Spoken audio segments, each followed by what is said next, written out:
Sai is actually invis here on the Magnus. He pre-sprays the ground before popping the old skewer there on the Ninja Boogie for the kill. I mean, that is some top-tier mental warfare. You don't come back from that. Sure, you're going to respawn. You're going to be there in the game. But the player behind the keyboard, he's long gone. He's out of that one. Now, the other use of the spray, of course, is to try and control your opponent. To try and control your opponent. And as you can see, runs into some OG sprays. He's like, nah, I can't handle this. Just goes the other way. Now, more sprays. OG. EG. This perhaps the best use of a spray the entire tournament. Fly, Jerax, he gives him the spray. Where are you going? That's not the way to safety. I don't know what you're trying to do here.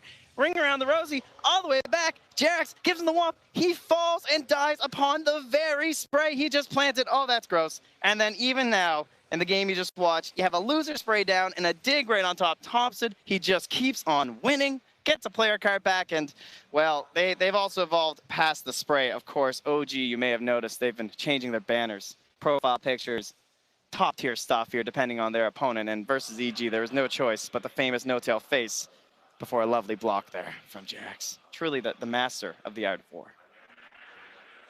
You're welcome. Wow. Yeah. Thank you so much for that, Trent, because it is something else watching OG play, and then I know how it can be more like OG. I think the tipping is still gonna exist after Battle Pass, but you're gonna need to have Dota Plus. And don't forget, another wise man once said. Yeah. You know, sure, some of these teams had a rough year. It's true. But it does not matter how slow you go, as long as you do not stop. Thank you. Wow.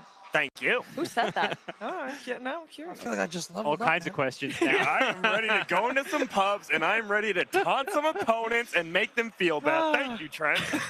I guess that's what Dota is all about. You know, you try to punish your opponent in lane, make him not get any last hits, just annoy them until they're out of the game. Dota 2, everybody. It's great. Hey, let's talk about that game 3 we just witnessed, though, because OG is on the verge of being back-to-back international champions, and I can't believe that I'm saying that. That alone is already crazy, but also, Grant, the way that they're doing it. It's the exact same as last year. They're pretty much picking the same heroes, and they're running at you. And you think about it, it's like, oh, why don't they just match the aggression? They're diving tier 3s at 10 minutes. What heroes, besides the one they're playing, can actually do that? I will say Liquid probably needs to avoid the Tide Hunter. I think that hero, we just saw it, mind control, bottom 3 net worth both games in a row, and that's rough. You can't be putting him on that. That has to hurt the confidence. And to hear that takes up a decent amount of farm. You can't really play Tide without at least a team fight item or two, and OG's running them before they have farm. He is that pure mid play that Liquid wanted, but he's also a guy who wants to hit some creeps. He's playing TA most of these games, and that's a hero that wants to go back to the jungle, farm it up, and I think Liquid's style is just too greedy. They need to adapt. They do need to adapt, indeed. OG, they're in a good place, and of course there were MVP votes again, and there's one person that's even in a little better place with 51,000 votes. It's Thompson. I don't think that is a surprise, right, Jack? This guy's just if you ask players about Thompson, it's just the way they describe him is just when he plays these builds or things in pubs where like someone would usually get reported for doing that sort of thing. He has these like Grant said, like these kind of weird deaths. You're not kind of sure what's happening. You know, oh, he seems to just be feeding here, but then all of a sudden things just start to work out for them. He's somewhere, he's making space. There's 4 people killing him.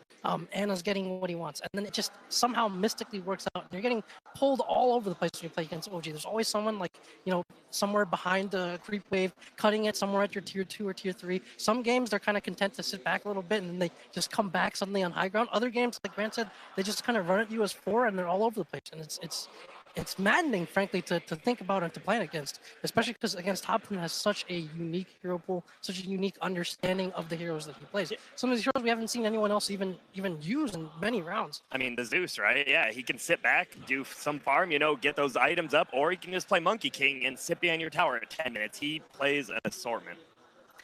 Jack, you said that sometimes the players are all over the place. And I know 2 people that are all over the place as well. It's Casey and Slacks. Well, hello there. Look at all these beautiful people that we found having an amazing time watching some good Dota, including this guy. Hi, I'm beautiful too. Mama hoo hoo. All right, we're going to interview a few people because there are so many people having fun with Dota. Where are you from? I'm from South Africa. And what are your thoughts on this tournament so far? It's amazing. It's perfect. And the series, Anna is having the games of his life. Yeah? Yeah, for sure. I love every second. And Miracle is my favorite play the last 4 years ago. Either way, just a message for the Chinese fans. 中国的 Dota 最好 Dota. Nice, yeah. I love it. All right, I'm going to hand this to you. Can you be trusted? Yes. Are we about to see the last game of TI9? What did you do? Excuse me? Are we about to see the last game of TI9? Is OG going to win the tournament? Yeah, of course. Well, oh, you sound very confident. How do you know that? Yeah, because they have the best mid and the best carry. Of course. Whoa, all right, you heavily disagree. No. Support Liquid. Liquid. Why is Liquid going to come back? I love Temple Assassin very much. He's my favorite hero, so I support double three. Templar Assassin doesn't look very good after those last 2 games. Are you sure? But he plays well when he against LGD. LGD is my favorite team, so yeah, we respect them. Does anyone think Liquid is going to take this? Yes! Does anyone think? Oh. Let's go, Liquid. Does anyone think OG's going to take it? OG? Sounds pretty divided, Casey. It is. Oh no! We're in the middle of a Dota war. Oh, we gotta get out We've of here. got Dota OG versus Dota Liquid, and all these people. Look at everybody lining up, so excited about the Dota. I'll be real with you, I don't care who wins. I just like watching people fight. Let's get back into that series, girl. TI9 is wrapping up. Wait. What? Do you have any idea how you actually sound when you're this loud? No. Casey, we're gonna play some Dotes. Yeah! Okay! Woo! I don't think I'm that cringy. I think I'm actually rather suave. I do an impression of you, but I respect you too much. Now, Shiver, please take us out of this embarrassing moment for Casey. Thank you. I actually thought Casey was pretty spot on with that one. Thank you. Okay, Very impressive. Don't worry, it's gonna carry. We'll get them later. I mean, you got the fans. They are very divided. I love seeing that. There's Liquid fans, there's OG fans. The fans are very loud here too in the Mercedes-Benz Arena. But we need to get to it though. We need to talk about what's going to happen in game number 4 because Liquid need to step it up, gods. They do, and I think it's not just stepping up and playing better. I think it's switching some things up with how they approach the game, picking less greedy heroes, whether it's Mind Control or Weeha. Somebody needs to be more active. You can't just rely on the supports to create space. Yeah, 100%. I think that Tide Hunter finally going to be gone. Maybe we'll see something like an Ogre coming back, even though I believe it was first phase banned. They just need someone who can just run straight at him, and I'm just not even sure what heroes are in the pool that can do that. That's how hard it is to play against OG. Yeah. We heard Febby say earlier that during a TA finals, the meta normally changes. That is the case in this finals as well, it seems, as we had Tidehunter be one of the most successful heroes, turning into one of the least successful heroes in the grand finals here.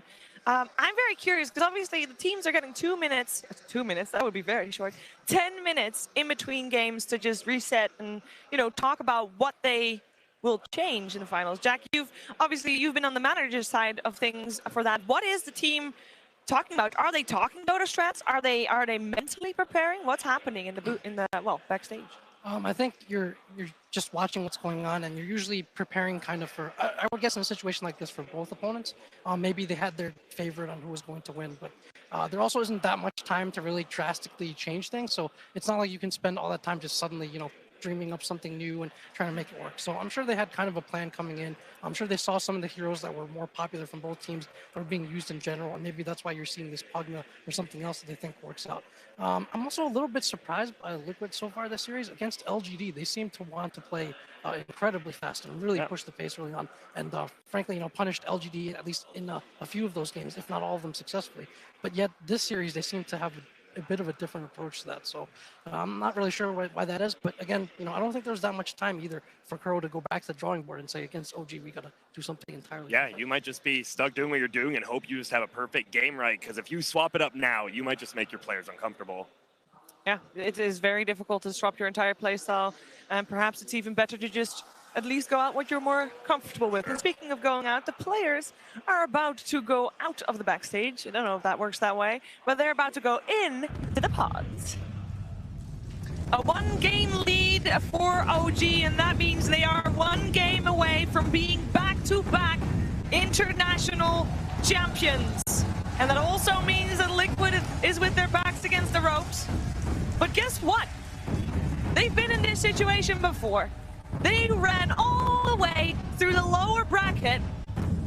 They know that they are capable of dealing with this OG squad. And I believe that they are gonna put one heck of a fight in this fourth game of this best-of-5 series. They want to push it to 5. They got the power. Do they have the strats? Does our men have the strats? I think this is where coaches come in, right? This is where you're gonna have all those strats that you had prepared, and then you gotta know and trust that they still work. Yeah, you do. I mean, on those papers, usually it's if I draft this, if they draft this, I'm going to draft this. But, I mean, you want to stick with that, but clearly it's not working. So maybe you go to, that second, that third, that fourth page in the back, and you're like, all right, we got to dig deep for this one because we don't want to get run over at 20 minutes again. Saving strats. The coaches get to see the big picture. The players in the game are so emotionally invested and involved that they're maybe just seeing what's going on in their little microcosm of the game. So the coaches have to come up big. They need to, be able to give the kind of feedback to make those small tweaks that can change a game 4 around. An invaluable role in Dota 2, definitely one that has evolved over the years as well. Of course, it's only been a couple of years that coaches are even allowed in the booth while drafting, and that has definitely changed. I do want to point out that both of these coaches we were talking about, Soxka on the side of OG and RMN on the side of Team Liquid, they're both original Dota players, as in, we've seen them in TI. RMN was only a sub in TI1, but we're counting that, for the moment. With Kuroki, he's on With Gamers with Kuroki. Yep.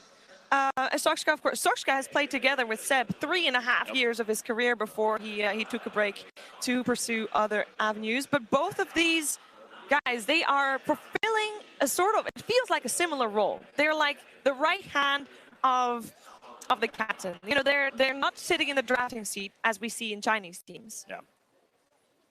They're just taking a different role. It proves to be the more successful. Yeah, dare I say? it seems to be. I mean, we saw it. I mean, it's kind of the same in the Western scene with Sunby, right? He's definitely not there like telling Puppy what to pick. He's back there, maybe they have a question, he'll answer. They'll be like, what do you do if they do this? And he'll just be there to help them out, like move them along. But at the end of the day, whoever's clicking that button, they have the final say.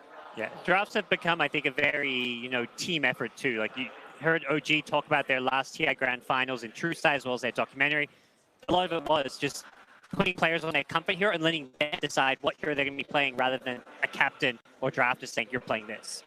Yeah, and coaches obviously can have very different roles. Sometimes you need someone who's better with the kind of team atmosphere, team psychology, maybe being a bit of a goon as well to make sure people have fun and have a good time and can rebound from losses. Other times you need someone who's a bit more strategically focused or analytical. It kind of really depends on what the team needs. The Dota 1 trend you mentioned is kind of interesting because last year OG's coach, also an old Dota 1 veteran. So is this a new trend? Is this a thing? Do the top teams have to go Bring him find back. someone from Dota 1? Yep.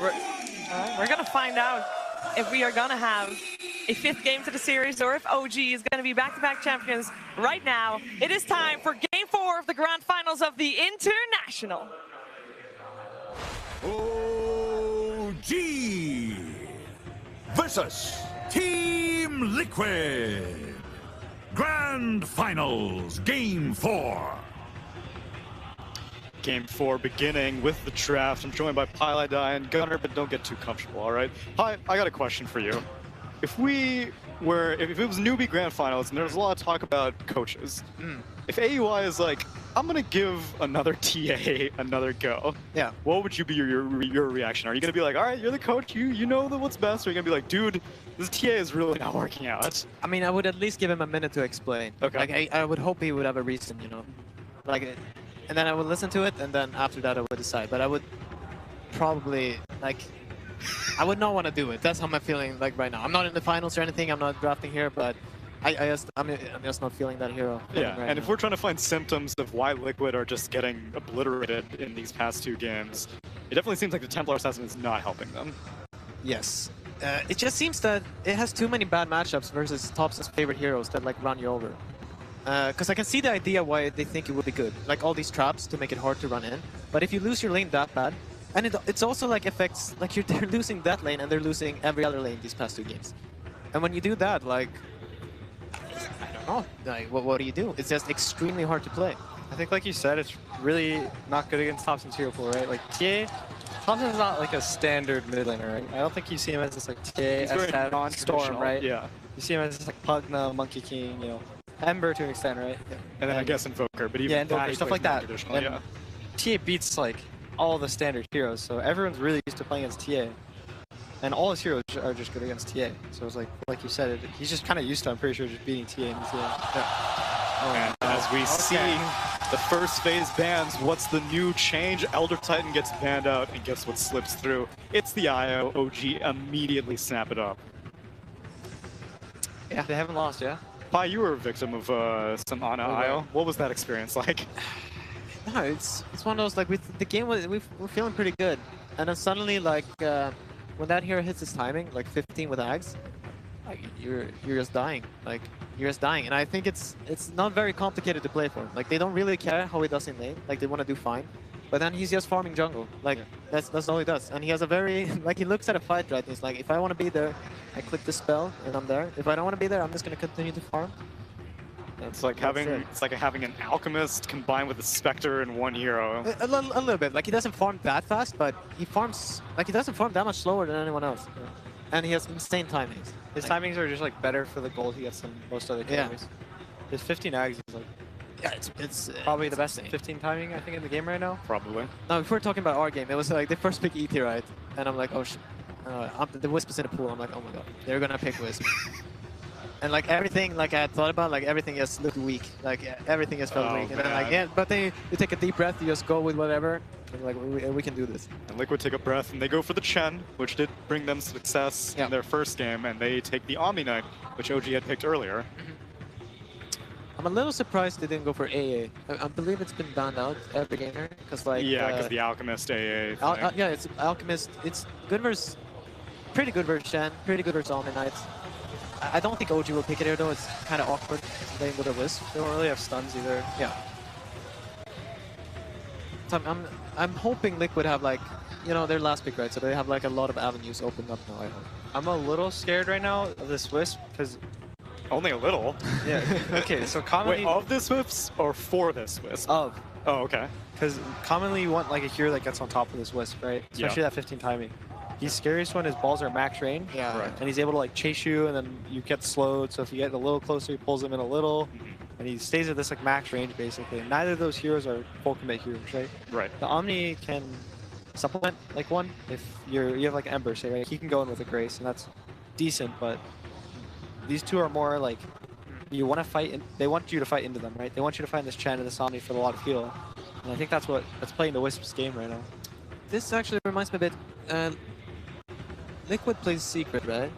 Yeah. And I believe Secret picked Wisp one of the games. Yes. They did. And it was one of those, like, and Liquid had a similar like thing going on there with like a lot of heal and like they would push down buildings, and they just didn't let Secret get to their timings. Like they already had their racks before Wisp was level 15. Wasn't that was that the Meepo game though? Yeah, Yes, exactly. it was the Meepo So game. Meepo is banned out. Meepo's already gone. Yeah. So now I'm hoping. That's why I'm like I'm hoping they have something because you need this extreme like it just kills everything that's in front of it. So maybe a Leshrac or something like that. Lesh is gone, banned. so Yeah, OG's been consistently banning that. Yeah, because I don't want them to end up with the life stealers. Yeah. I don't. Other think it'll be teams very had hard. tried the Lifestealer against the IO and it did not work. Yeah. I mean, it's too slow, right? Yeah. Like Yeah. you get this Midas Radiance timing, and you're still weaker than the Wisp. Yeah. And they also have to. Okay, there's a tiny pick, but Jarex has played it now. Thompson has played it, so they'll probably like hold on a bit. They'll see who plays it later. Because we played against the Bristleback mid with the Iron, and that was spooky. That was frightening. The other ones they played are gyro mid, troll mid, and windrunner mid. So a bunch of these like attack speed or attack targets, I guess, steroids kind of thing. So in this Secret versus Liquid game that Team Secret had picked the IO, Liquid went for a Chen, a Tidehunter, an Earth Spirit, a Leshrac, and a Meepo. Yeah. So the Meepo and Leshrac are banned out. Tidehunter's still available, but we're not enthusiastic about that hero. But Bristleback gets selected instead. This was Liquid versus, or no, this was Secret versus Vici, right? That they picked Omni Bristle versus the Alk. Yes. Yeah, and then they ran this Omni Bristle and they won the game in 20 minutes. Yeah. Yeah, I hope that's what they're going for. I mean, I'm guessing that. And I think they kind of stole it a bit from OG now too, the Bristle. Limited their options. OG had a Wisp, right, with it though? It was like Omni Bristle Wisp? Yes. Now that was way scary, but they have a Chan to kind of like, take place of the Wisp. Yeah. Most likely a no-tail of that. Yeah, because I feel like how the drafts are setting up, like Liquid actually have a chance here to get a draft that they can end this game quickly with. What about a 3 Abba? Yeah. You laning against an Omni Knight? I mean, I'm guessing that's like something like that. I haven't really seen. I know that RNG played a lot of Abaddon. Some of the Chinese teams play it as a 3. I didn't look at a lot of replays though. I'm not really sure how strong is in lane or what his timing. They go like 0-2-1. They don't. They skip Miscoil early, and then they go early like Vlad Solar Crest and just kind of buff your team up. Okay. Yeah, sometimes they'll just straight up take Curse at 1 and just harass. Yeah, just hit people. Yeah. So they picked Liquid pick Earth Spirit, right? Last time they were against Wisp in the Secret game. Yeah. So I think they're kind of like confident, right, with what happened. I think they're feeling pretty good right now. But they're still lacking the most important thing in that draft, in my opinion, which was the Leshrac and the Meepo. These are heroes that take structures during the downtime period, which Bristleback can kind of achieve that, but he needs some levels in some farm. He's definitely much slower than a Meepo or a Leshrac. Yeah. So so the last pick for Liquid is interesting. But on the other hand, like they'll see OG's picks now, and Timbersaw. So a hero that can deal with Bristleback, obviously if you have reactive armor, then you're not too concerned about Quill Spray being spammed on you. Yeah, I mean for OG it's good that they picked this, because they need to buy time when Liquid are running down lanes. So, like they can cut waves, spam out creep waves, so they need something like that. How does this Wisp scale to like 30, 35, 40 minutes? Like, do you think this games never go late enough? Yeah, no, I have a feeling like if Liquid don't have like a substantial advantage by Wisp hitting 15 with Axe, I think this game is going to be really hard for them. It's just too much consistent damage without them being able to go on. Like they have an Abaddon just shielding this Wisp, right? Yeah, like, if it gets to that point, then Liquid are not ahead. I think this we still have one more pick. Like maybe they'll put something out. How it's looking right now, like they need to get an advantage. Like first 5, 12 minutes. So even if the game's even at like 25 minutes, you think they'll lose, right? Yeah, I feel OG. What a great hero Wisp is these days. Oh yeah. I mean, to be fair, this is nothing new. IO being first phase picked is a very common thing in Dota 2 history. It's just not in this role. Exactly. No, exactly. No. That's the funny part. You're just first picking. Everyone knows it's your carry. It's carry Wisp right there. I mean, I don't think it's had this high of a win rate, right? I think it has like maybe 1 loss. Yeah. I don't know. I remember like that. I think it was TI when it was released, like TI 3, I guess. Then I'm pretty sure the win rate was insane. The first TI that he showed up was pretty insane. Even though it was very Western biased, very few Chinese teams were doing it. I think it was just E-Home at the time with their tinies and stuff. Oh like yeah, that. that was like TI 2, I think. And they won every game they played. That's right. Really? Yeah. But other teams were still sleeping on it. Every single. That's one of the reasons why I considered Liquid. I mentioned this on an earlier draft panel. Earlier in the season, Liquid weren't looking too great, and it's because IO wasn't in captain's mode. Yeah. Because you had a free ban against Liquid every single time. Yeah. Just now, it's a carry IO, which it's a brave new world. I mean, the funny part about the carry IO is it's not some high skill cap. It's nothing like that. It's pretty straightforward. It's very straightforward. It's you go Basky. Yeah. You buy Helmet Dominator. Yeah. You buy Ags. You buy Heart. Yeah. Win the game. And once you have Heart, you can ditch your Hod creep and tether your mid laner. Yeah. Or your off laner. Which, that's a good question. So do you think OG are going to look for someone to enable with their IO, like how they did the Bristleback in the past, or is the dude self-sufficient enough that if you have like the Tiny and the Timbersaw, that's the only partner you need? Yeah, I'm a little curious how they're thinking about the lanes here. I don't think Thompson plays Timbersaw. I haven't seen it before. So it may have happened. I'm guessing this is an off-lane Timbersaw. Do you think there's any world where this Wisp is Oh, not carry. Okay. Oh, now there might be actually. I think I think it's a mid gyro. Okay. Off lane or side lane Timber versus this Bristleback. Yeah. And then a 4 Tiny, a 5 Ava. carry Wisp. One Nana. Okay. That sounds about what they would do. No, because I think Wisp is still viable as a 4 with gyro. Because that lane, if you play that right, it's really strong. Or you can just let both of them be cores. Yeah. And then it's really, really strong. Then it gets extra spice. So Liquid needs carry or a mid, depending on what they want this Bristle to do. OG is expecting it to be a mid because they banned out the Shadow Fans. So I think the Bristle gyro lane is actually decent for the Bristle. Okay. So it's not going to be a Templar assassin, but we'll go to another Weehawk Classic. It will be the Wind Ranger. I like the idea of the hero better. I don't know how good it is this game. I'm unsure. I actually don't think it's that good. But like the idea is correct. Like you have spells that you can use on them. It has a lot of damage that they can actually kill the Wisp at the start, right? Even through shield, I think. The Wisp is killable if the winner has like, you know, MKB, BKB. Right. You can't really stop him. Wisp doesn't really go MKB either for the evasion, so. It's rare, but I guess also in a traditional sense, like IO being tethered to another unit gives potential shackle targets, stuff like that. But this is the last potential game for Team Liquid. Will they be able to stay in this grand final bracket? Maybe Purge can give a little bit more explanation as we pass to him with the last word. If you guys are just getting here, IO is the carry that has been dominating the tournament, at least one of them, and Liquid gets a chance to see if they can break it, but the downside is that they don't get the same heroes that they were able to use earlier to defeat it, so it's going to be a lot harder to beat it. So what they ended up doing instead is trying to abuse Chen. One of the benefits of Chen is that his aura increases the healing that any of his nearby allies or creeps give, and they're pairing that with another hero that can heal, Omni Knight. So those two guys can heal and buff up their strong tanky hero Bristleback and make him pretty close to unkillable. But on the other side, what OG's playing around with is also pretty strong. They've got Io, they've got the Tiny, they've got Abaddon who can also buff up, but most importantly they have Timbersaw. And Timber's a hero that has some flexibility in how effective he is, but most importantly his first skill will reduce the strength or primary stat, and there's a lot of strength heroes over on the Liquid side, so it's very possible that Timber can run away with this game if he has a good match. Keep an eye on him. Without further ado, Game 4 of the TI Grand Finals. Let's start at the casters. Thank you, Purge. Game 4. OG up at the moment in this best of 5, 2-1 against Liquid. Their last two games, some of the most dominant performances we've seen from them from the entire tournament. Yep.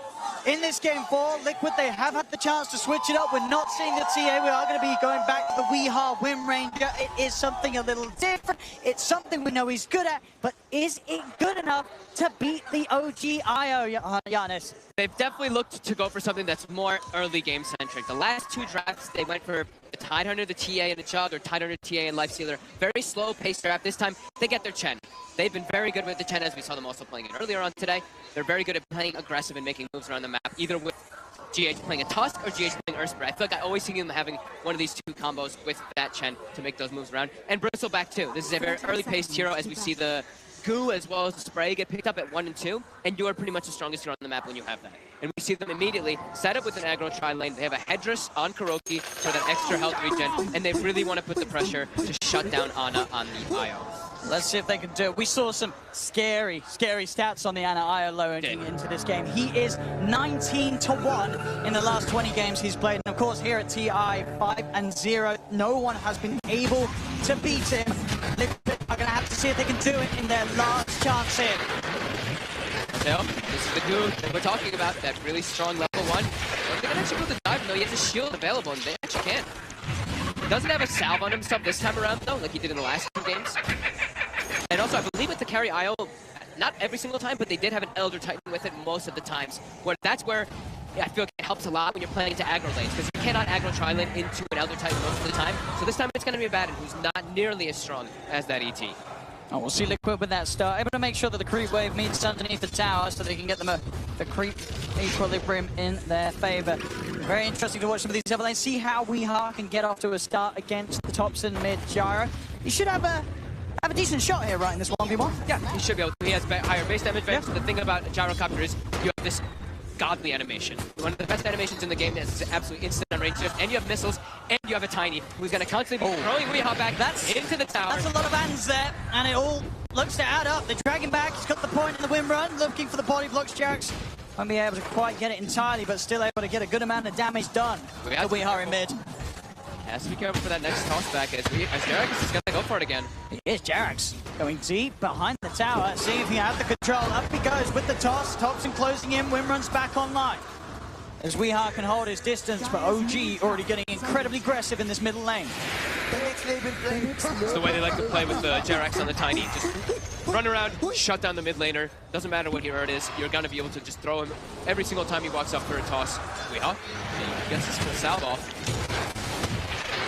I'm certainly seeing though down bottom, this tri-lane, it is able to bring these heroes down pretty low. Obviously the question is if they can push them over the edge and get the kills, but the aggression certainly is there. And once the level 2s come out for the 3 members of Liquid, we'll see that pressure amped up even more. Jerax is going to come down, help turn this duo into a tri-lane from OG as Kuro pops the Fairy Fire, won't save it. Miscall from No-Tail, gets the kill. Now Anna's going to be the focus. Miracle and GH trying to get on top of him, but a quick body block from No-Tail and a shield handed over to Anna will mean that Liquid cannot chase any further. Just eyes on Jerax, right? Jerax is going to just move from lane to lane to lane, looking to just punish the aggressive tri-lane of Liquid, as they can't really respond too well. Chen, not really a hero that wants to be moving around TPing at all. It's GH who has to respond to any types of ganks that Jerax does, and it doesn't feel nearly as good as an Earthspirit, and he's kind of limited on mana as well. So sort of talks about the mid, talks about the bottom. This top lane, 1v1, Seb versus Mind Control, the Timber versus the Omni. What do we expect from this matchup? Haven't gotten to see this one too often, but I think that they're both going to just be able to farm. I think Seb might actually be able to bully Mind Control a bit, just because you don't have to worry too much about your regen. While on Mind Control, you get to worry about your mana sometimes. But I think they're both going to just end up trading farming, pulling creep waves and whatnot like that, so should be relatively even. Definitely seeing though, this pressure down bottom is continuing to make sure it's very hard round of the farm with the rolling onto the No-Tail Liquid. I'll take one out of the lane. Anna only being able to get 4 CS so far in this bottom lane. Already Liquid's changed up in draft and different approach. It's looking so much better here in the first 3 minutes of game 4. Oh, for sure. 16 and 11 on Miracle, right? He's getting all these free last hits in the nice. They are running this bottom lane perfectly. Keeping this tri-lane advantage. Top is just manipulation of free waves, because I think my control is starting to realize that if he stays toe-to-toe versus the Timber, he's going to have some problems, so he's cutting the wave.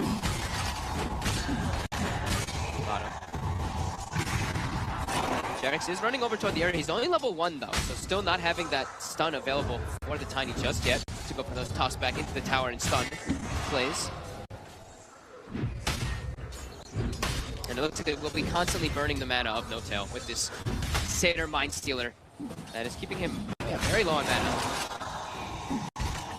For Liquid, obviously interested to keep this pressure on, and then they have to find objectives with it. Anna at the IO will have that comeback mechanic. Sort of once he hits the level 4, going to jungle, using the spirits to farm the neutrals. So they've got to make as much as they can happen in this favourable lane setup that Liquid have. Another commitment on towards Anna, separating him from No-Tail, but be able to tether himself back across. So if they can beat down through this overcharge, No-Tail pops the stick charges, spirits around. Turn towards Miracle, but Mango's pop, he still has the mana to fight with. Another shield will hold them off. It really is a pretty fun lane though, coming out from OG, right? He's like, oh, I just heal the IO, and the IO heals me. So they're going to be able to always do that and be able to remove all those blue stacks off with the shield as well. It's actually a really clever lane coming out. And he's even maxing, or putting multiple points inside that miscoil for the health efficiency. He miscoils the IO and heals himself for even more because of that. 5-minute runes come up. And OG, they want to try and tackle this 3-on-3. No-Tail doing his best to draw their attention away. The avalanche is out onto Miracle. Jax tries to chase the other, but Liquid, they'll be able to grab both of them. Taking the bouncy runes away. Only the one going the way of OG up top.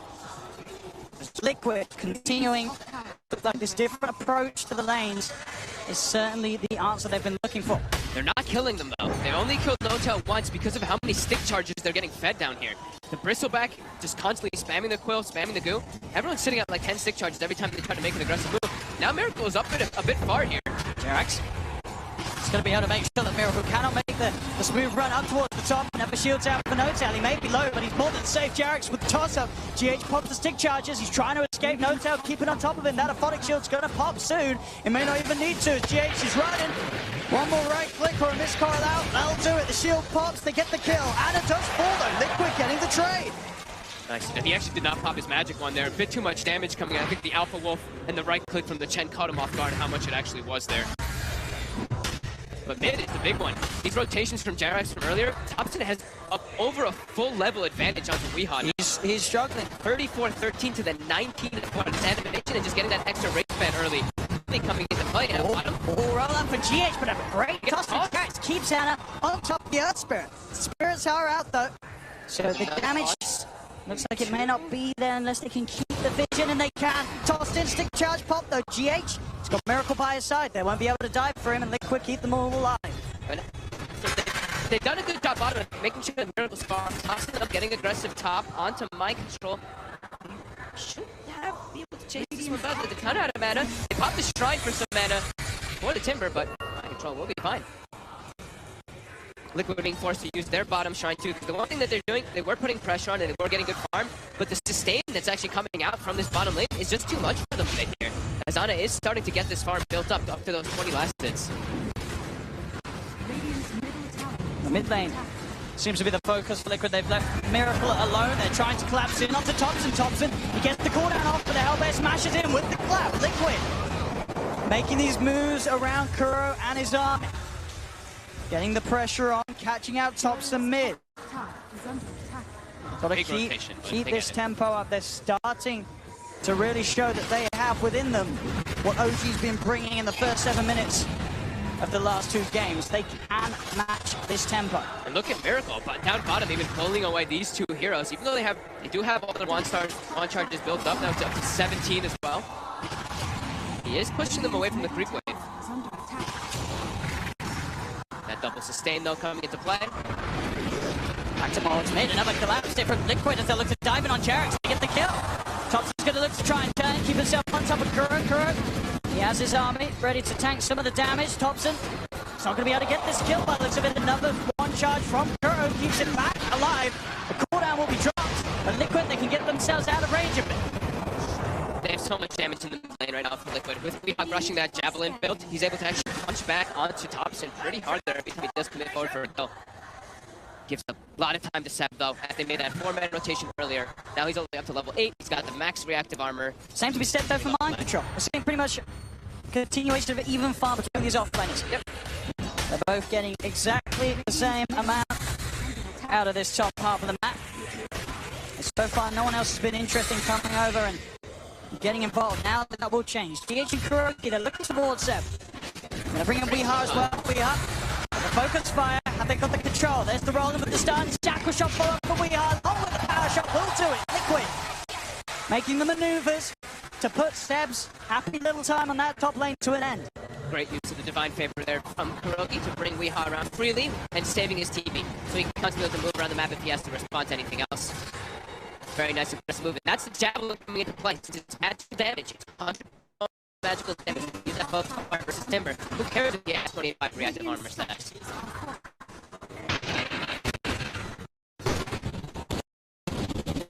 Gonna get some decent amount of pressure on the tower too. Gonna get down to about 700 HP right now. Seb's gonna come back in, make sure that tower doesn't fall too early.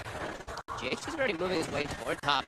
Don't have another Divine Favor to bring into the range here. So I feel like it's a hard kill without that damage that Weehawk offers. Feels like an impossible kill without Weehawk. The 3 of them can only sort of sit aside and watch as Seb farms the wave under the tower. Yeah. See what their intentions are with this move. 10-minute runes are going to come up. See if Liquid can keep a favourable hold of them this time. Mid lane's going to be the focus. TP's coming in immediately. He shakes the shackle off actually before the missile connects. He's able to turn right click into Jarek. He's tanking the tower too, Jarek. Lines to the parachute. He's not going to be able to find it though. Doesn't get the angle, and Jarek, he can continue to walk away. Liquid are chasing. Another power shot will be available in a second. Can Weehawk hit it? He's going to try. Not going to find it, Jarek. He's got the position to TP out behind the trees and will make it back to safety, but Weehawk does live. They waste so much of their time there, and even a TP to protect Weehawk. Which, what does that mean? That's just the space. This is what OG wants to do, right? Allow Ana to catch back up after he had a little bit of a rough laning start and get the Dominator. And the Dominator is finished now at this 10-minute mark. So that is where you really start to get enabled quite a lot in the IO and make it move around the map. But Liquid, they're trying to keep the pressure going. Don't let OG get away with that creep that they're trying to pull off right now. Try to get some tower damage. Every single time a tower is going to start getting pressure, though, you'll see this rotation by Seb. He wants to make sure they don't actually get any of these towers too early. He doesn't have many reactive stacks built up just yet, but he will be okay. You see, diving from Weehawk. I tried to close in for the kill, but he didn't have the damage to put Thompson down. down. Thompson was able to just drop combos. He got in close range for that attempt.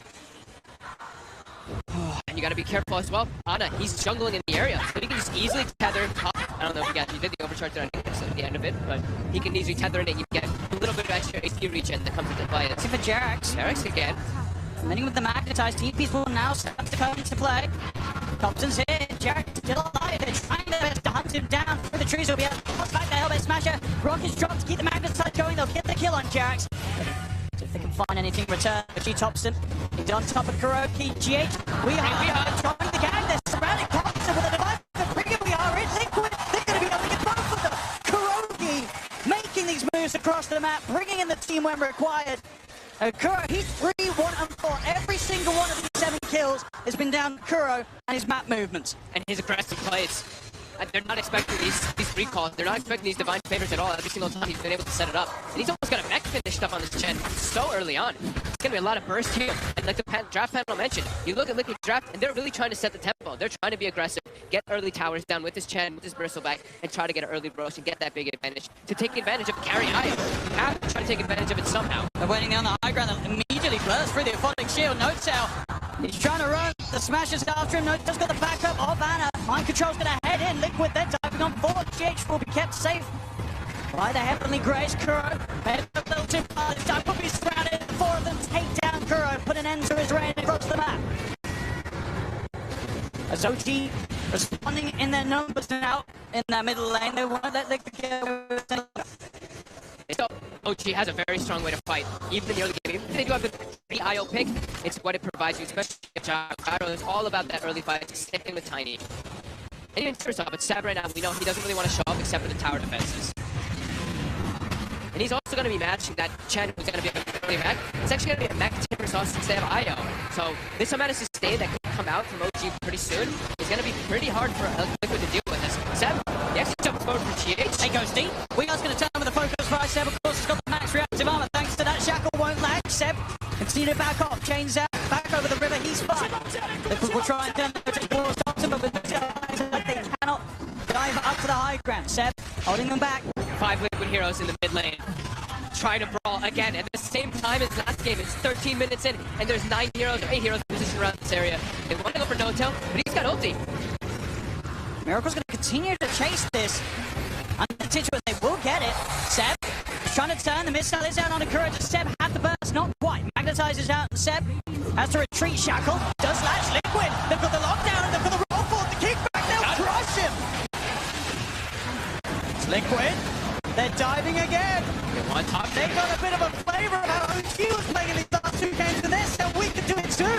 Thompson passed the cooldown. They won't go too crazy. They'll let him live. They don't want to dive up towards the tier 3. They know TPs are coming in. They have to make sure they're hitting the tower because the side lanes are being split push. Ana as well as Jerax are actually pressuring these other 2 towers. And they're not even going to get this one here. It's down into deny range. OG might be able to deny that mid tower if they choose to do so. Liquid with an overzealous dive there, not losing anybody, but the side lanes giving a lot to that Tiny as well as that IO. And we know the timing is all about just waiting for IO to get not only Aghanims, but get that level 15 talent that OG wants. Diving in onto Kuro with the flak as well. Hand of God will not keep Chen alive today. GH will not get TP'd out. Jerax actually TP's in and gets a toss off at the exact timing. OG's actually not done. As they are still hunting for action. Miracle, the focus. Thompson's got the DD. A power shot does come out. Lands on Thompson. Bit too aggressive there from Thompson. He'll throw another call down just to clear the The Shackle actually reaches across the trees, but N0tail. He's there with his shield. Thompson goes with the TP out. The focus fire down. Damage stolen. A Thompson save. Normally. A spray on the way out. Thompson will escape. Liquid, it's 9-6 in their favor, but the net worth difference, it's pretty much even. As you say, sure, Liquid, they are bringing the aggression, finding the kills, but space is being given to those important members of OG. Especially Ana. Halfway to that Aghanims already. Level 11 finished up. He's got the spirits applied slow, so he can fight as soon as he has that Aghanims, of course, with the talent, but the big one is that 15, that extra spirit hero damage that does come out. But yeah, look at this immediately. Seb now positioned up top. He wants to push the top tower as soon as Liquid position in mid. And Jerax already looking to set up down towards bottom lane.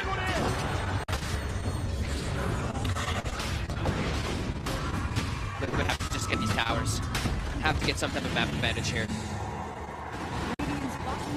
Once Anna has the Aghanims, things are going to start getting very tricky for Liquid when they turn up like this. Yeah. The spirits will be out. And they have Bristle. That's a good thing, right? Bristle can be good versus the IO. If you can get on top of him, the goo. You don't have the highest armor traditionally on the IO, but he's versus an actual counter. Timber's up. Very good versus Bristle back at all stages. It's just that farm game. OG. Got mind control. Looking towards Seb up top, but it's hard really for these heroes without the shackle shot or GH getting a beautiful angle.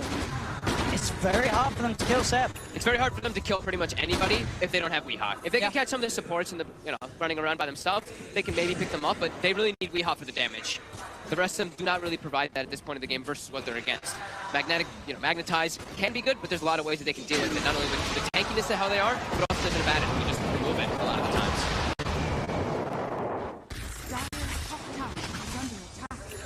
And Seb, he can just get away with this. Pushing this wave into tier 2 every single time.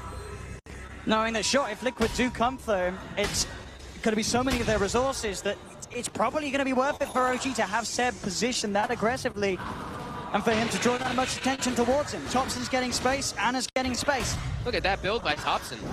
Diffusal gyrocopter. Wait, what? Diffusal? Gyrocopter. Crest diffusal gyrocopter. Fancy that, Thompson. So doing something I don't think I've ever seen this. I mean, it's interesting because it's going to provide a lot of mana burn, which is going to be annoying. Okay. It gives you a lot of agility, and it gives you ways to run around and chase heroes down, I guess. It's different. They got the kill squad getting mobile again. They can transition this into a Roche. DD rune on the Bristleback, they've got Pipe. Yeah, they can easily do this one with the Medallion as well. However, OG, they know what's going on. They can look to contest this as well as, do they have the Aghanims finished up? It's almost there for Ana. And they're pinging it. They seem, now they're aware of it, but it looks like it's almost too low for them to contest with all this minus armor. But they will get away with this one. Let's see what they can do with it. Aegis, Pipe, they have those early tools to start making moves. Start looking towards some of these tier 2 towers. Ags is complete now on the IO. So Ags IO finished, and we're about to hit 20 minutes. So I'm assuming that OG is going to buy the tome, give it to that IO so he gets the extra spirit damage. Liquid, they gotta group up and try to get something big here. They gotta catch out these backlines heroes. They really have to get on top of the IO with a nice shackle shot and for we got to focus fire him. They have to control and stun the IO. Hunting.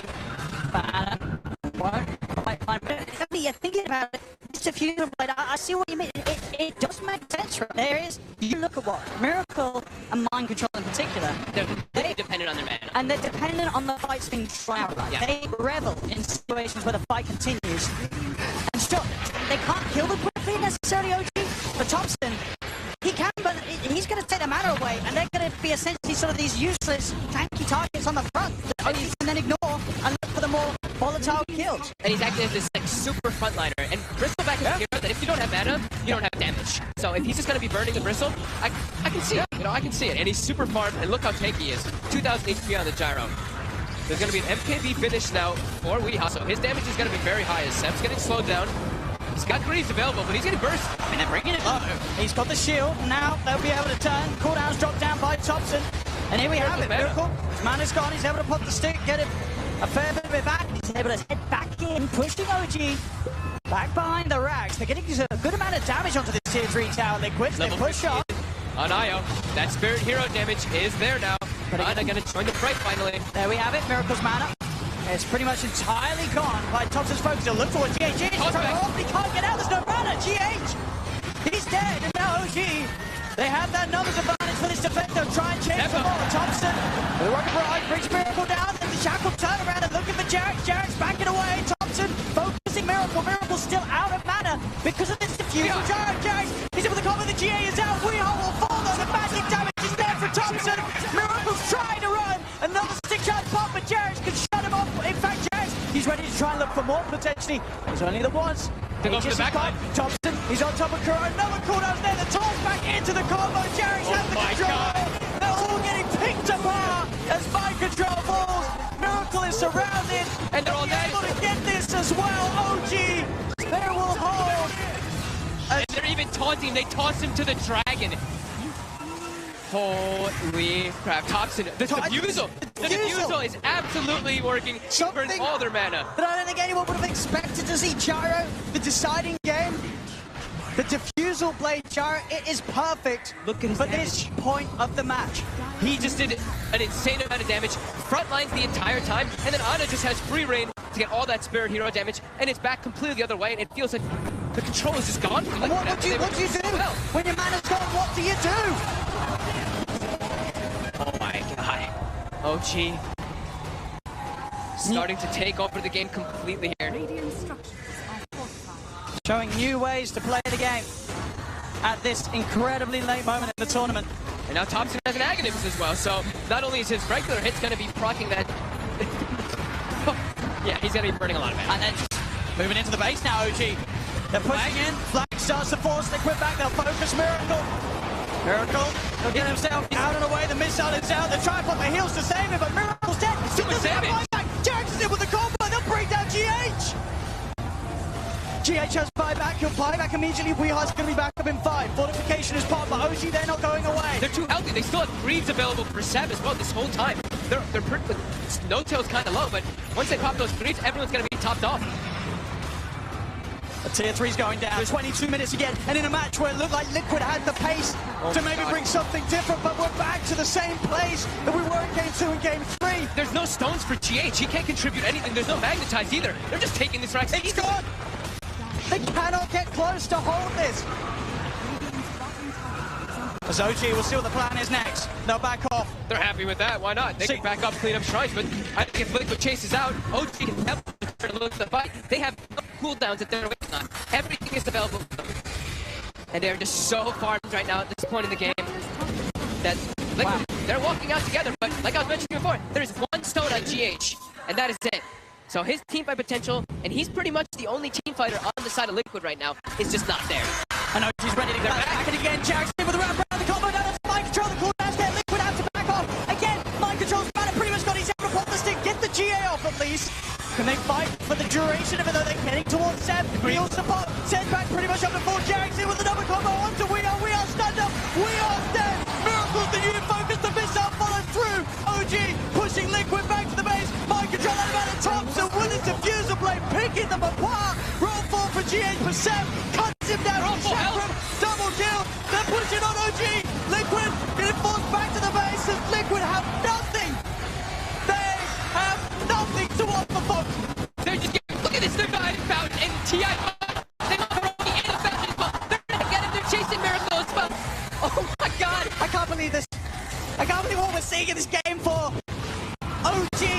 You thought you saw it all against you. You thought you saw it. Get in there.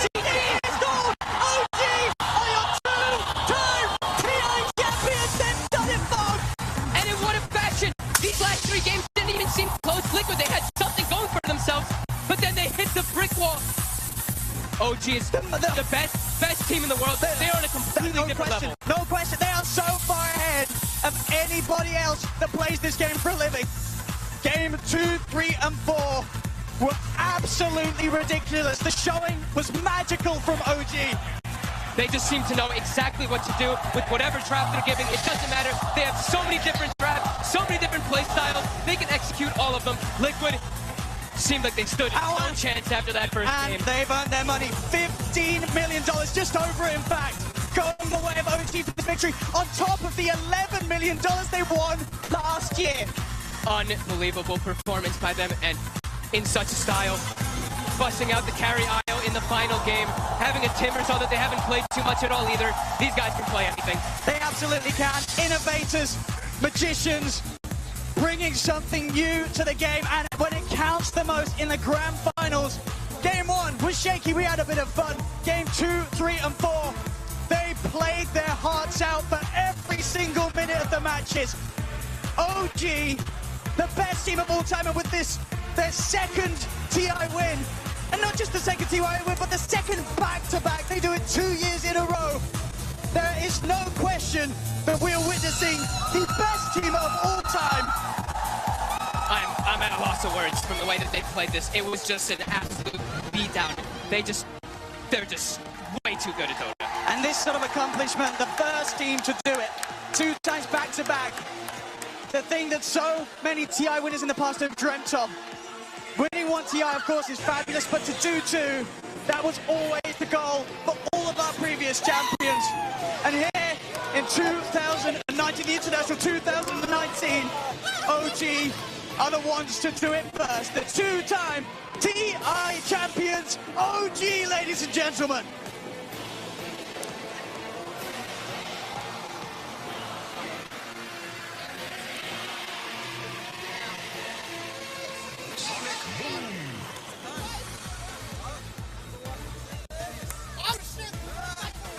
And here we have it.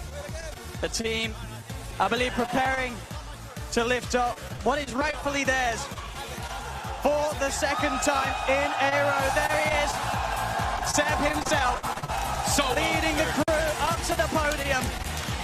You cannot help but be awestruck by what this team has shown us in this entire run in these 2 years, and now in the grand finals. Ladies and gentlemen, it's OG!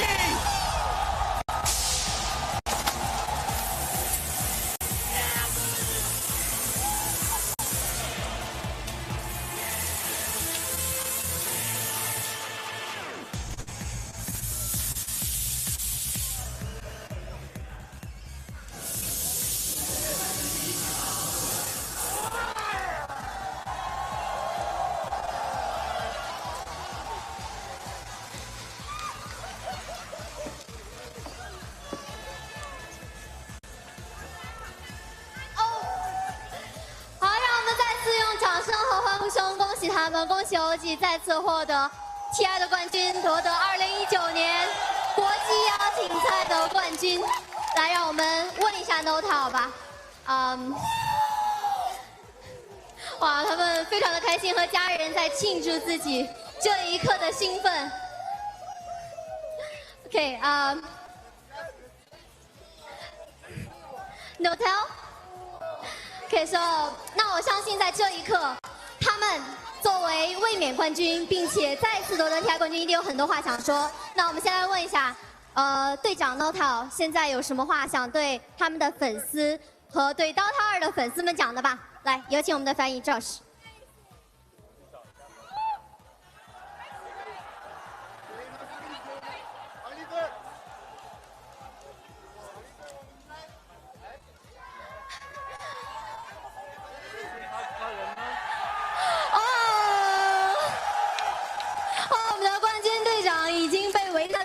当中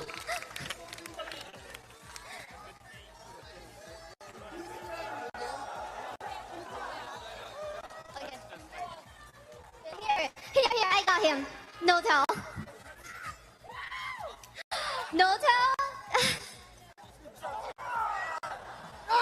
Sorry, but Notel, yeah. So, we're gonna ask you 2 questions. So the first one, please. First of all, you're the first player. You guys are the first players to ever win 2-time TI champions as the captain of this team. How does it feel right now? It's very hard to believe, man. It's extremely hard to believe, but it's too good to be true, and it feels just the same. It feels so good, man. 好的，那么第2个问题，想问一下 Notel， 此时此刻有什么想对自己的家人和队友们说的呢？就刚刚我还是翻译一下吧。Notel 刚刚说就是真的难以置信，然后这一次第2次跟第1次还是一样的感觉，真的是太棒了。然后有什么想对粉丝和家人、队友们说的 ？And then second, what do you have to say to your fans, friends, family at home? Thank you everyone for making this possible. This is a dream, and I'm an animal apparently. 好了，我们就不要打扰他们了。那么我们最后把掌声和欢呼声送给 OG， 恭喜他们再次获得了国际邀请赛的冠军，恭喜你们 ！Okay, thank you everyone. Thank you for the amazing TI. You love to see it, surrounded by friends and family and their teammates and their team organization. OG back-to-back international champions, not just 2-time champions of the international, no, back-to-back. Let that sink in for a little bit. That is phenomenal. That is absolutely Amazing, Trent. They are infectious. I can't wipe the stupid grin off my face. I couldn't do it when they first won TI because I know just like the love, the trust that these guys have between each other, between their families, everyone there supporting them, and to think that they were just able to do it again, and the way that they stayed in that booth, you know? They're not busting open the door. They're not running to see everyone else because it's what's in there, you know, that counts. They got them there again. It's unbelievable what this team managed to do in the end. 2 times winning TI, and the Dota for them, Dota for pretty much all of us is life. Dota is love, and we should just keep playing the game. I can't believe that what we just witnessed. I mean, just look at the way that they won, and they come out. And poor Dove, she's like trying to get the interview going, and the team cares nothing about that. They just care about sharing this happiness with each other, sharing this happiness with their family that has supported them through this very tough road that they originally had to go through to win the TI. I'm sure it feels a little bit easier the second time around, but God, this is just what an insane way to be able to just go through, just rutted people nonstop. I mean, it must just be like just a wave, right? Of like each thing hitting you. It's like, oh my God, we did it. We won TI again. And then it's like, oh my God, we just won all this money again. Oh my God, I'm going to be Carry Io on the Aegis. Like, so many things are flying through there right now. It feels like waking up from this moment over and over again. You can't believe that you actually did it, and there you are once again. Seb again. There's multiple generations support there, as Derek is there with his dad, but he also brought his mom, his sister, and his grandma. 3 generations of Jaxes on the stage, and it's amazing that they get to witness it from very far. Something not known to a lot of people is that when the possible final game happens, for both sides, all the friends and family is like they've been giving a spot like on the floor, on the stage floor, so that they can witness it super close by, but also so that they can either be there to share the happy moment or be there to share the sad moment. And of course, in OG's case, they were cheering and rowdy the last game as OG was once again very dominant in their IO performance. There's what a achievement. So many great storylines that get wrapped up in this. No Tail pushing Seb forward. He tells him to claim the Aegis. Like, this is every player's dream. Do you remember when Kuro won the Aegis? He wouldn't let go of that thing. He clutched to it. He desperately held onto that Aegis no matter what. And the fact that No Tail pushes Seb forward, just like he said in his interview, he said, I'm dedicating this tournament to Seb. That friendship meant everything in the world to him, and that's why he gives Seb the opportunity to be the first one to hoist the Aegis for the team. Yeah, 5 days ago they put that Aegis on the throne, and now they're taking it back again, and they deserve it. They are best team in the world, and probably the best. I'm not probably. They are the best team that we ever witnessed in Dota for sure. It's such a fun playstyle to be able to go. What a good team for Dota too. And how fitting that IO carry is the one that is going to be on all the Aegises. That's going to be there because it all starts with the story of being able to be able to trust your teammates, right? They want to be able to do something and being able to just fearlessly say, go for it. It embodies their style. From the tethering to one another to the, yeah, we never practiced this. Let's put it in the group stage and destroy it. And it's working out, you know. We've all seen TrueSight. You know, we all know in what fashion they won the first time round. It's like, what do you like to play? You know, that was the style. Not what is good here or something, or not what is the strategy. No, what would you like to play in the final game of the grand finals of the international? And that is saying a lot. I've heard that Johann's a big fan of Wings and still looks back and watches those games. And I think it's kind of evident in their play style, because I get those. No other team has made me have those emotions and thoughts watching a game where I'm just like so befuddled, but so insanely impressed. And I'm just like, what are these guys doing? How is it working? And they're catching everyone off guard. And now They just have the full-on respect of 2 years. Yeah, and we saw Anna with that Aegis. This is his 3rd international. It's all been OG all the way for him. 3rd international, 2nd Aegis. So impressive. And of course, tops on 2 international. I don't think that there is ever going to be anyone to repeat that. 2 internationals, back-to-back, 2 champions. I thought they can do it next year, huh? Yeah, okay. I mean, that's the question. To me, I look at these guys and I say, they want a 3-peat. I see it already. I mean, there's no way they're slowing down now. I have a quote from Jarex that I think is pretty cool. He said, we aren't doing anything special. Nobody can be perfect. All we're doing is taking it tournament by tournament, game by game. If you look too far ahead, you lose yourself.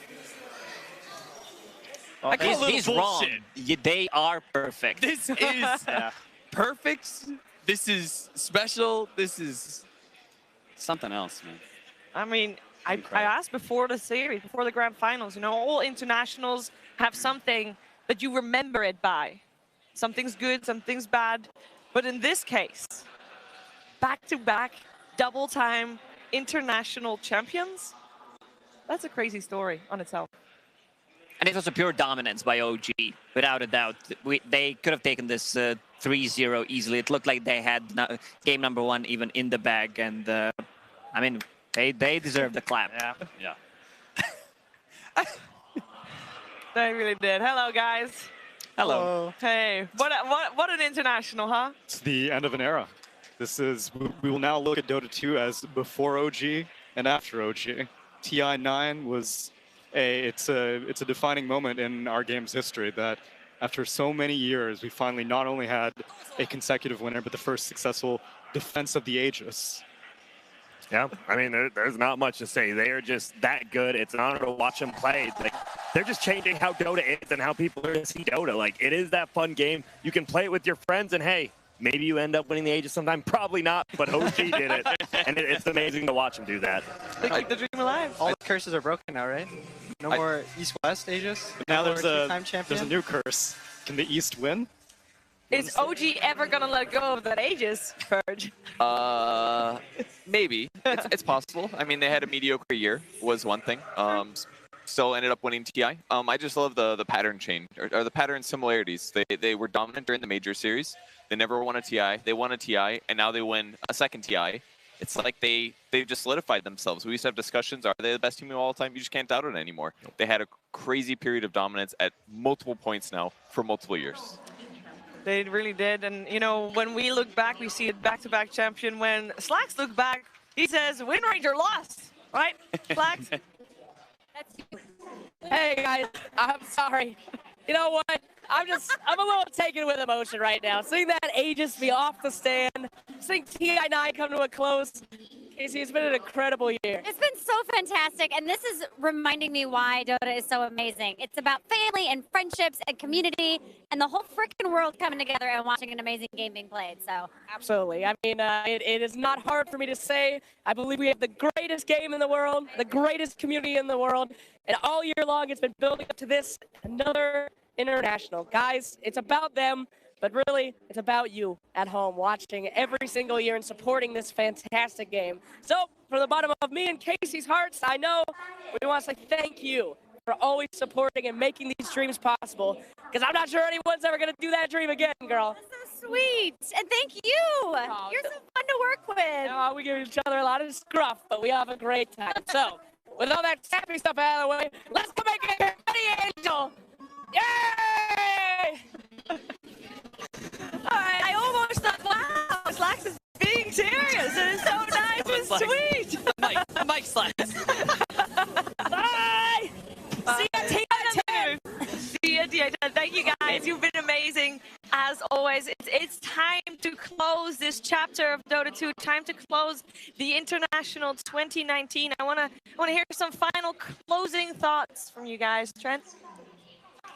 It's always difficult to close TI because it's the end of our year, right? It's or it's the beginning. Or is it just the beginning? Is it time for new teams, new blood, new players? If you're out there, if you didn't make it to TI, seeing that is supposed to be the burning passion that brings you here. If you're a player, You got to find that team. You got to make those friends. You got to build that trust. And people doubted OG. They thought they could never do it the first time. They just did it twice. So I think our community has to rise to that challenge. Wow. I could not have said it better than that. You guys have anything to add to that? Because it felt like it was a pretty good closing one. Well, I'm just going to learn from OG. And, you know, they were all about friendship and family and supporting each other. And one of the saddest parts of TI is having to say goodbye to everybody. So I love my Dota family. I love each and every one of you guys. We really are a family. We really are. And, It's true. I miss you. No. Guys are cute. That's a separate family. We're just chilling. He's having fun. I'll say see you in 7.23. The beauty of this game, the beauty of OG doing a back-to-back achievement is the game has changed a lot, and the game is constantly changing. And that's what makes it so exciting that every single time you boot it up a few months later, everything's different, but at the end of the day, it's still Dota 2. I mean, see you in the Outland. Yeah. Think back to the past, right? Like, there's so many times they talk about, like, nerfing OG. Like, when they nerfed Illusions, they nerfed Alchemist back at Boston Major, right? New 7.0. You know, last year, they nerfed all the Spectre and damage reduction and PL. And this year, they just, you know, they're still the best team in the world. They find something else. We'll see what they find next year around, as I'm sure that their hunger is probably not yet quenched. At least they will continue to compete, I hope. We can only hope. We're going to find out what's going to happen over the next couple of days, weeks, months in the road. The TI-10 is beginning for the teams. Thank you so much for being a part of this broadcast. It is not over just yet for you guys. You will have the pleasure to join the Coda Imperium Flags, who will also be joined by the winning TI team. OG will be there with them, and that was it for us. So from all of us here in Shanghai, from the Dota 2 International 2019, good night.